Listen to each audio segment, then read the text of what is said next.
Truth be told, most people, when they hear the title Chief of Staff, uh, they think you either work in the government or you are basically Olivia Pope without the budget. I've been with Diamond Trust for about 22 years now. Wow. So I've done various roles within the institution. It's been my only job. So I started here. People call me a fixed asset. I hope I'm a fixed asset, but Some of the most influential people in companies today are people you rarely see. They're people who operate behind the scenes, making sure that vision actually turns into reality. truth be told, Yeah, I like. that you're the force multiplier behind the scenes. As much as we call it chief of staff, and staff are my internal stakeholders, it's got nothing, absolutely nothing to do with HR issues. Okay. And Right. that's a good thing to demystify, because it Exactly. almost seems like they relate in that way. Absolutely. Sometimes people call me and tell me, you're the chief of staff. Can Yeah. I send you my CV? I mean, there are days I leave home thinking I'm coming to the office, but I've had to turn back to go somewhere. So it's part of the job. Yeah. Right? So do you maintain a desk in that way? Yes, but it's just there for sure. Okay.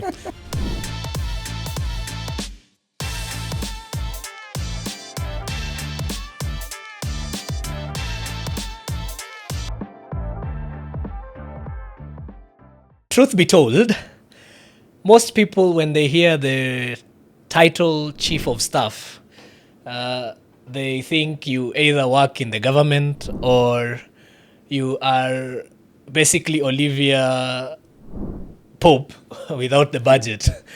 But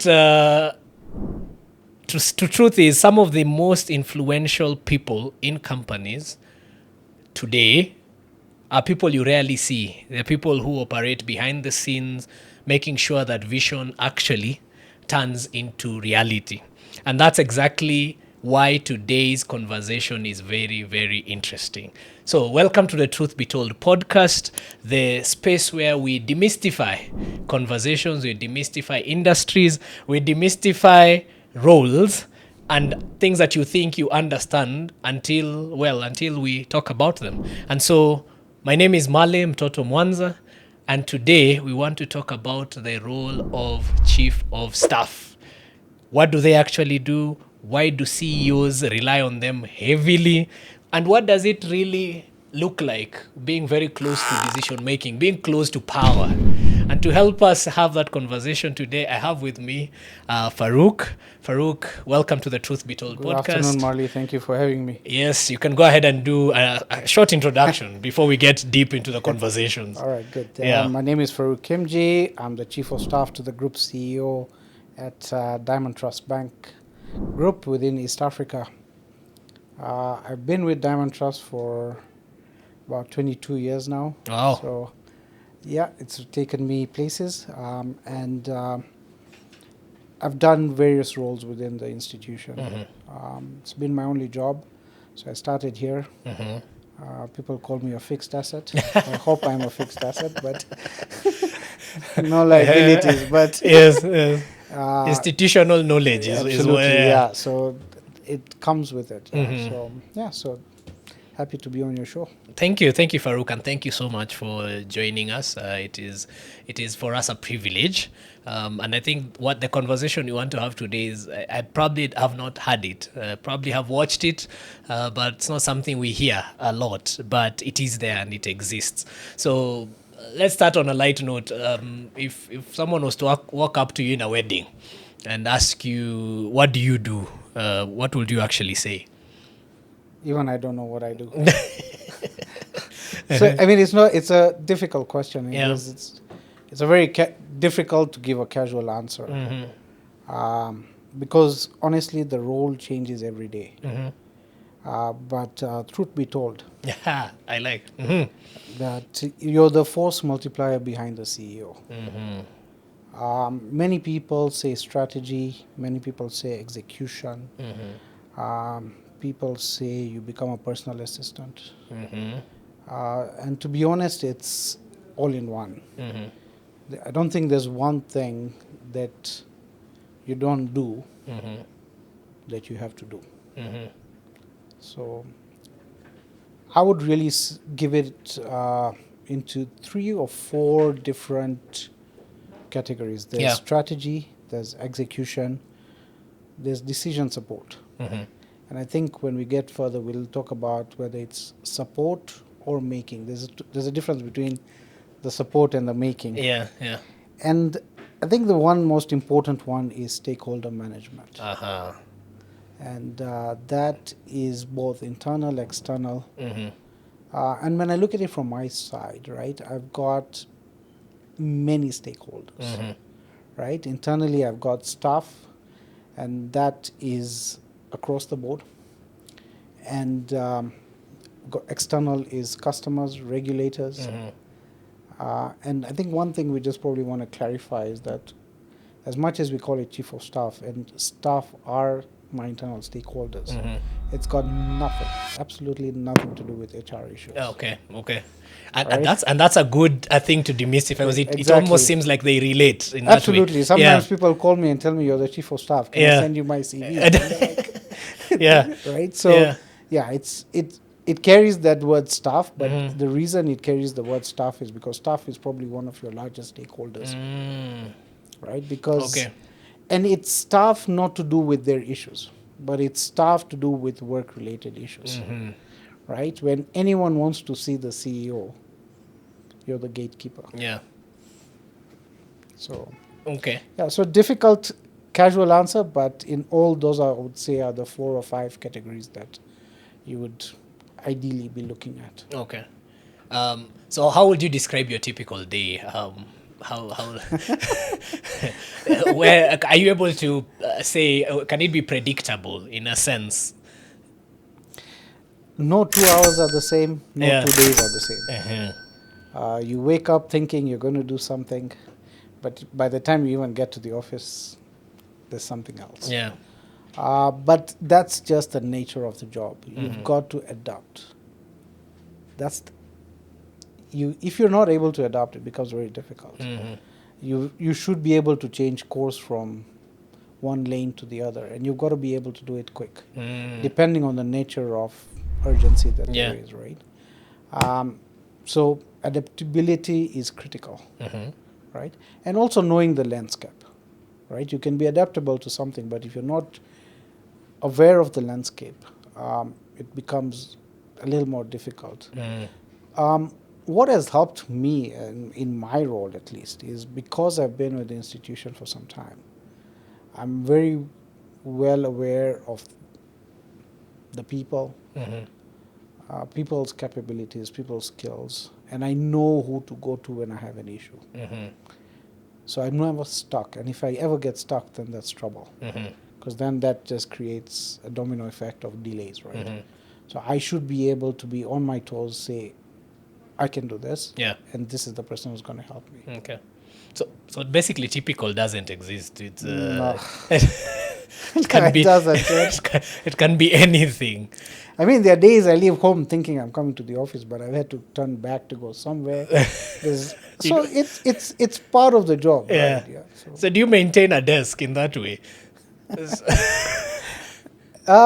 Yes, but it's just there for show. Okay, okay. I see. What's one thing that would surprise people that falls under your desk?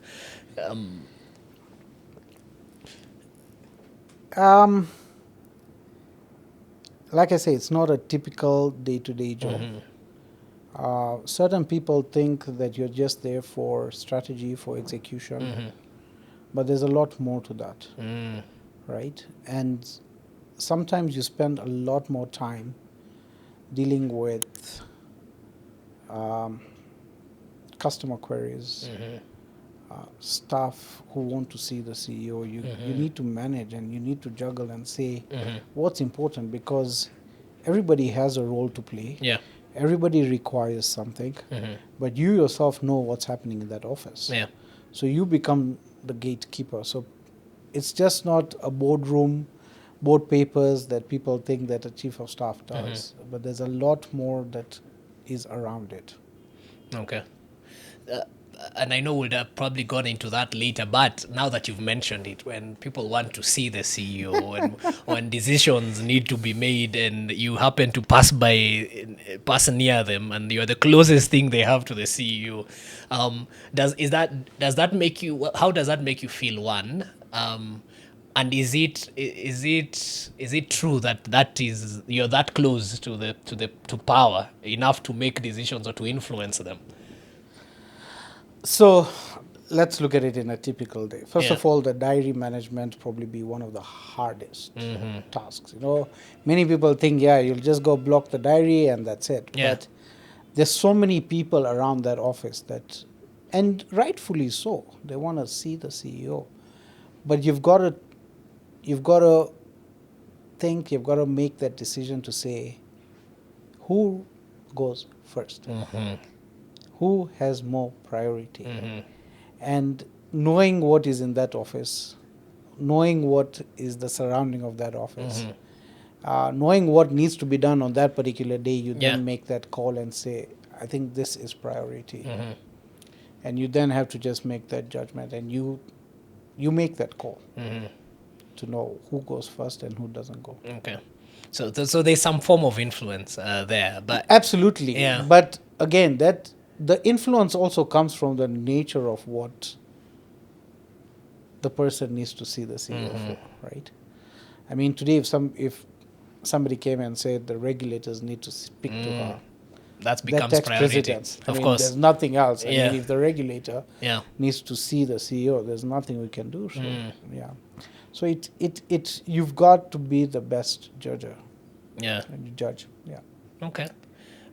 So I would have asked this, but I think you've already answered. Why does a CEO need a chief of staff? But you've mentioned there's strategy, there's execution, there's planning, and all that. But some would argue that can be done by other members of EXCO maybe, or other staff. Is that? So obviously, so let's demystify that, Yeah. right? And obviously, this whole chief of staff, if you think about it, started way back with the military. That's where it all started, Yeah. right? And after military, it went into government. And I think, from my personal opinion, the reason why it's becoming a role of importance is that the world also is moving at a very fast pace. So if we look at it, I mean, customers now have access to CEOs. Yes. Right? It's just a phone call anymore. Phone numbers are out there. Yes. Exactly, right? Yeah, and you it is. wonder sometimes how they even get phone numbers, right? Yeah. Yeah. Right? Yeah. So because of what's happened, right, their time also has shrunk. Because if you look at it maybe not in my days, but in the previous past, right, CEOs, you would have to book an appointment with a secretary, and you would go based on appointment on a day, right? But now with everything fast-paced, customers want response quickly. Everybody wants a response Yes. quickly. So Yeah. you need to be that middleman to sieve, right, and say, what is it? And obviously through experience, I mean, having been with a boss for many years, you also kind of gauge, right, what kind of response, who needs a response quickly. And sometimes you make that decision and say, I think you'll wait. Yeah. I think this person goes first. Yeah. And also sometimes in responding. Nice. But when you make that judgment, you've got to be sure that you will be then backed by the boss. So you sometimes have to make that calculated risk, right? Okay. So you're making a decision, Yeah. but just know that you're making that based on getting should anything go wrong, Yeah. she's Okay. with you or Okay. he's with you, yeah. Okay. And before we started shooting, we were talking about how trust is key to this role. How does that work? Do you have to get to a level where you know my boss? You almost know your boss in such a way that you can make such decisions where probably this is what they would have done, and and they're okay with this, or they trust me to be able to handle the situation in because you're handling almost on behalf at the behest or something. How important is that trust? No, I think it's the number one ingredient Yeah. for success. Mm.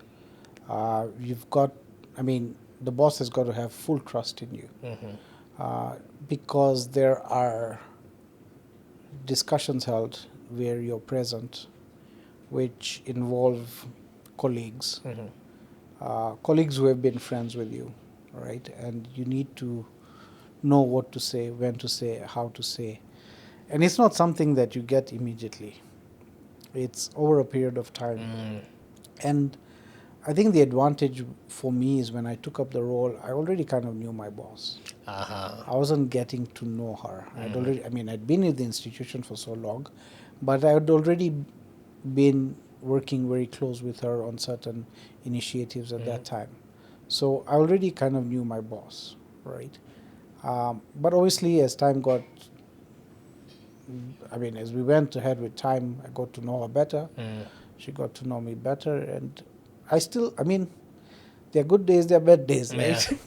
Yeah. In any situation. Correct. And people think that, and people come and really tell you that, they think they'll get an answer from you, and they'll say, hey, but Farouk, what about this? And you'll be like, I don't know. Or I need an approval for this. You got to wait for an approval.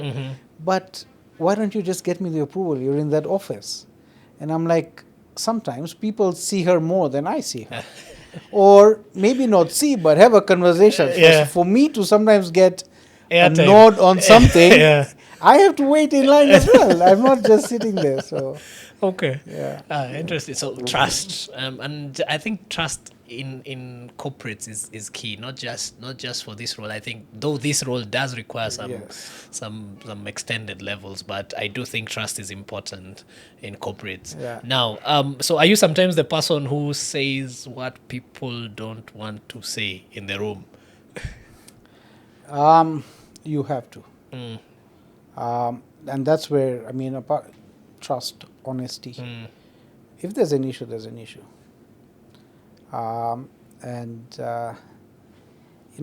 Sometimes when you look at this and you look at the roles and you say, why do people have such roles? When the US had these attacks in September, and I don't know, that's one thing that always takes me back to my job. I watched a clip where the chief of staff, Andrew, to the then president George Bush, and George Bush was in a assignment. He was with school kids. Yeah, he was in a classroom. He was a classroom with school kids, kindergarten right? kids, I think. Yeah. And it was Andrew who then told the guy, he went to whisper in his ear. Exactly, this is what it is. Yeah. So you've got to say it when you have to say it, right? And there's always a joke within the office. Like, people say I should carry two phones. One phone that if I call them, they know it's a friendly call. And if they see the other number, they have to pick. Not only that, but they know it's an SOS or something that either they're required in the office and stuff, right? So do you? I think that's a solid idea. No, but they've got to pick. Yeah. Okay. But sometimes you also have to go to the outside the office and say, hey, boss, you're being looked for. Yeah. And then you come back in the office and say, here he is. But I'm sure when they see the call and they're like, Farouk is going man, I'm in trouble. Shida iko hapa. Okay. Nice. So how did you end up here? I know we've talked about what the role is, but how did you end up here? Was it a planned path? You said you've been in DTB for 22 years. Was it an expected trajectory, or you kind of landed into the role? How did you end up here? So it wasn't part of the plan. Definitely not part of the plan. My passion, I love digital, and that's what I was doing prior to taking up this role. So I was heading the products and marketing team before I took up this role. Okay. So for me, my vision was all around digital products, creating solutions for people. That's my passion. But when this role came along, the bank was going through structural changes. And that's when this whole role was being proposed. Mm-hmm. And the boss asked me, like, is it something that you want to do? And this was just post-COVID. Mm-hmm. And I think what COVID brought was people to stay in the house at that time. Mm. So there was a show that I watched on Netflix, Designated Survivor. Uh-huh. Is that the Olivia Pope one? Yeah, is that the one? Yeah, that's what I mentioned. Okay. Right? Yeah. So that kind of, obviously I got hooked onto that. Mm-hmm. But that gave me some kind of indication of what this role was going to be. Mm. And for me at that point in time was, do I take this, giving up the digital side of things, or do I just stay content with digital? Mm. Obviously, having spoken to many people, mentors, for me, it was a great opportunity to get to this role. Not many people are asked. Yeah. Right? So for me, I took that as a privilege that I was asked if I wanted to do it. Mm-hmm. And obviously from conversations with the boss at that point in time was like, she knew I am totally engrossed into digital. She knows the passion I have in digital. And she then told me that, nothing stops you from carrying on. Mm. Right? And I was like, okay, good. There's always an opportunity. You don't let the opportunity go. Of course. Should I have taken it and never enjoyed it? I could have always gone back to digital. Mm-hmm. But I don't regret it. Mm-hmm. And maybe I would have regretted had I not taken the role. Yeah. Right? So for me, it landed perfectly for me at the right time. And obviously, in such scenarios, the one thing that makes it easy for you is a supportive boss. Yeah.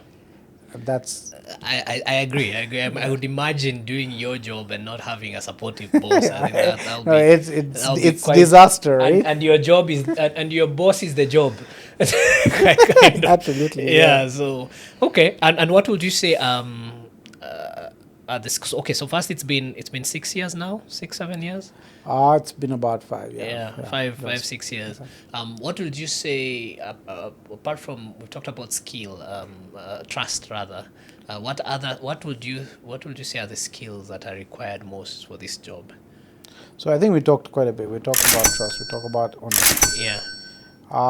The other one I would really put in front is communication.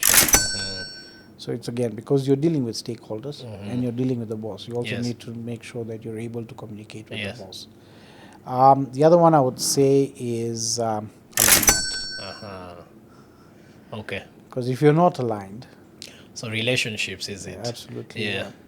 And obviously, people think that because you're in this high position, obviously you get respect. But you've got to be so, you need to move away from being an egoistic person. Because if you carry that ego with you, then it'll also be very difficult for people to Yeah. approach you. You need to be approachable, right? Yeah. And again, humility. Just be, you're talking about emotional intelligence. Yes, I mean, there are days that you lose your top. It's part of it. Yeah. But most of the time, you need to be very calm. Yeah, I was actually going to ask you next, what kind of person thrives in this role and who struggles? And I think you've mentioned it. If you're egotistical, if you're prideful, because obviously you're in these spaces where you get to meet the who's and who's of the organization, absolutely, and if that gets into your head, then also becomes a problem.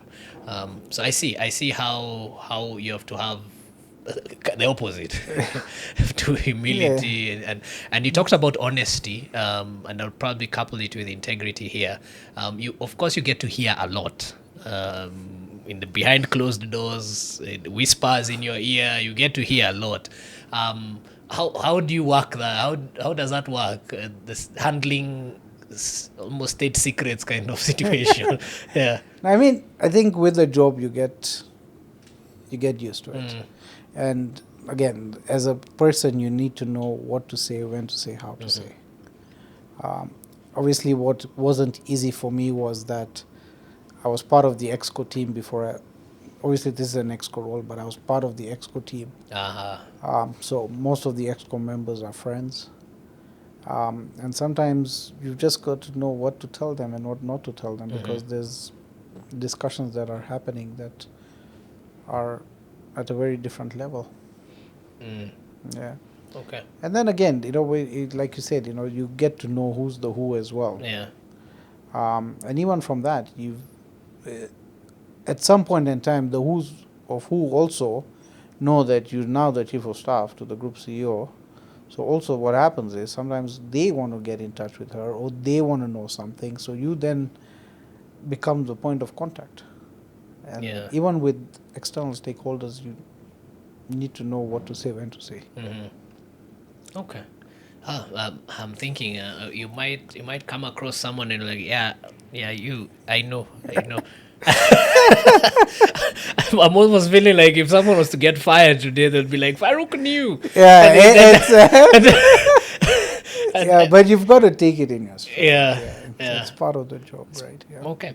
On the flip side, you will meet with staff who want things, and they would want a change here, and not necessarily wanting to meet the boss, but they have some needs that would want to be addressed. Do you feel like your role gives you a sense of responsibility on behalf of the staff to deliver to the business? I don't know. So Okay. that to me would be more of a HR function, Aha. Okay. right? And like I said at the beginning, very different. Okay. I do not get involved in staff needs, staff problems, none of that. Okay.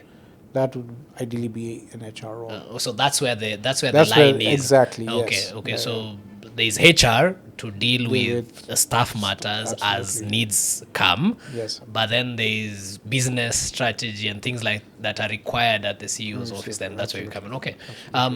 So and it's good to know, because then people can easily, and I'm sure you've gotten these cases, people coming up to you with that expectation. Yeah. That you'll be the problem solver for. Yeah. So you are a problem solver. I could probably call myself a professional problem solver because I don't solve one problem. I solve many problems. But when it comes to staff specific, it's purely HR. Okay, I hear you. Well, I think we've demystified quite a number of myths. What would you say has been the trade-off for you in your role? You said you accepted this role. You had an initial role before. What was the trade-off? So obviously the trade-off was the digital side of things. But like I say, I have a supportive boss who allows me to play in that space. Yeah. In fact, for her, when it comes from a strategy execution point of view, from a digital product side of things, she'll be the first person to point at me and say, what are your thoughts? Yeah. Right? What do you think?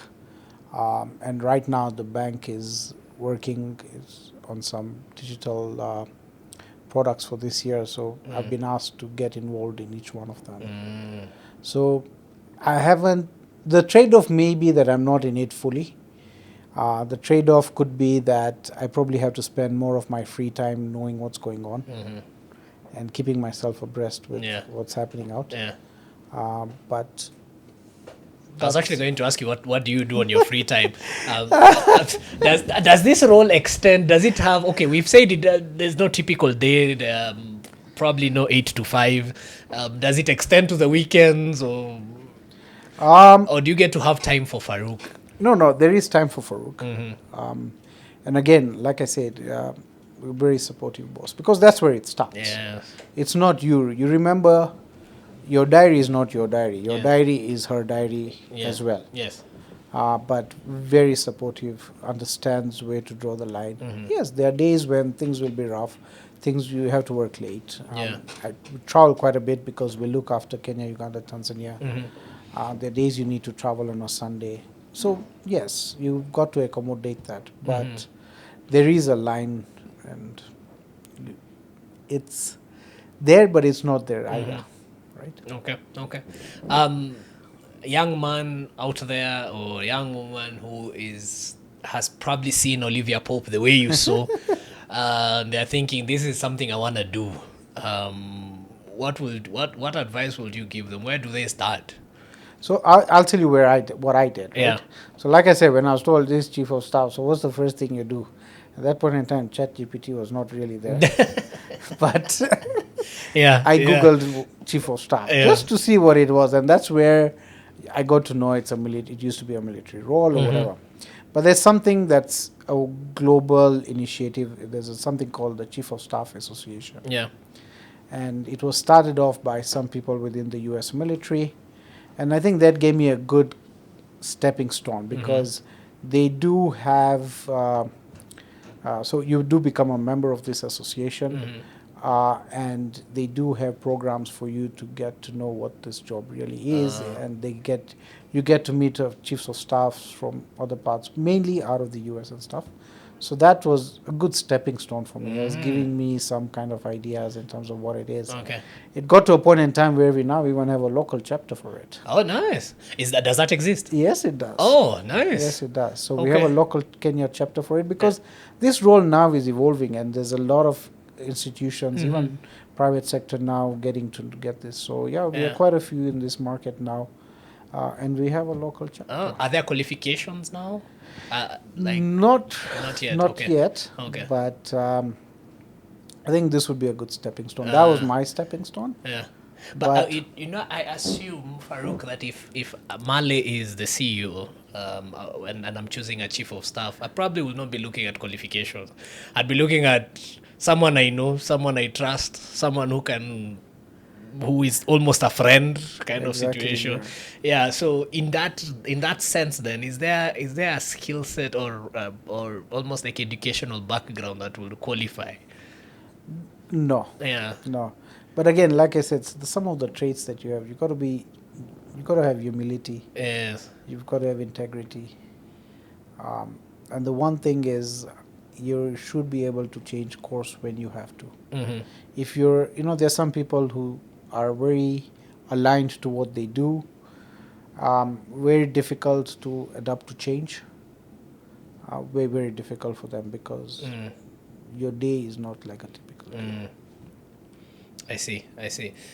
Do you guys meet as the association and Yeah, we do. how many people are we talking about? So we're about at least 20 plus. Ah, nice. Yeah, and it's chaired by somebody very well known with this market, Laban Cliff. So Laban is our chapter chair for Kenya. Okay. I'd probably want to put that link there. I was going to say Chief of Staff Association. What is it called? Chief of Staff Chief of Staff Association. Association, yeah. Oh, nice. Okay. Yeah. I think I wanted to ask because I think we've really delved into what the role is about.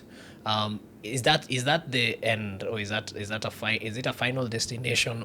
As Chief of Staff was there. Is it a stepping stone to other great things?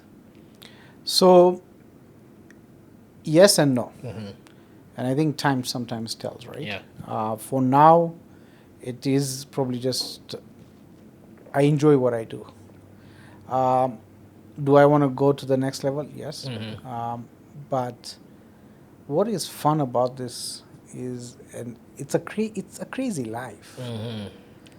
And you got to have adrenaline, right? Yeah. To do this thing, you I got to see. enjoy it, right? Do Yeah. you want to be a CEO? And it's different. So for me, yes, it's a stepping stone, but it could be a long term. Okay. Yeah. I see where the adrenaline will be. Is just with the travels, the impromptu conversations. I think it's more about the impromptu things, Yeah. right? Sometimes you dread to travel, Uh-huh. right? Because it does become.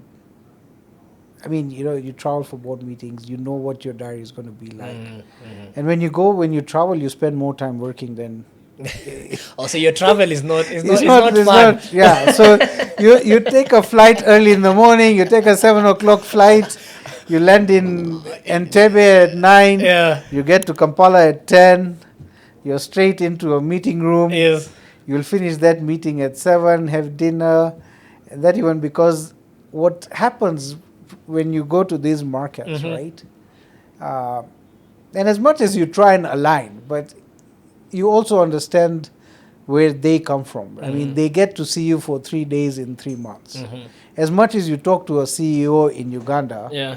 every other day, but when you're in his territory, Yes. you've got to give him the time. So you tend to work a lot more. You're on flight, but you're on laptop. Exactly. And then the meeting's finished and you're out on the next flight, you're back home. Yeah. So yeah. So Yeah, no, I but see. yeah, but it's, if somebody can't handle it, then it would get to them. But Yeah. how you adapt to it. Okay. Well, I would say it's a fun role. I think the understanding of it within the organization is very important. Because if it's not well understood, then you can either be misused or overused. Yeah. Yes, but also remember one thing, that some people will appreciate you for what you do. Yeah. Some people may not. Some people may use you as the person who blocks them from the CEO. I do get that. Yeah. It's how you deal with it. But yeah, like you say, you can also get misused, because somebody can also say that, yeah, but I told Farouk, and the CEO will think, yeah, okay, Farouk knows, but I don't know. right? So yeah, Yeah. but you know what? It's all in the job. You've got to take it in your stride, Yeah. and how you react to it is what is important. Oh, thank you. Any questions for me? Have I convinced you, or can I bring you onto the other side? No, I think what you have done is made it very simple. I think there was a whole cloud of mystery around the role, and it can feel almost PA bodyguardish. You've mentioned all these words, so I think now there's an understanding, and also for me of importance is to know how powerful people in the background can be, because I think as young people especially, we only see the roles that are in the limelight. Right, yeah. And we only see the people who are coming to the front. But truth is, there are also powerful people behind the scenes. There is someone who is doing so much to make sure that that person who is in front is able to deliver their job, to execute, to not just hear strategy, but also to apply it. The other bit you mentioned is on alignment, why relationships are very key. And I do think not just for this role, but generally in corporate you've got to. especially. Yeah.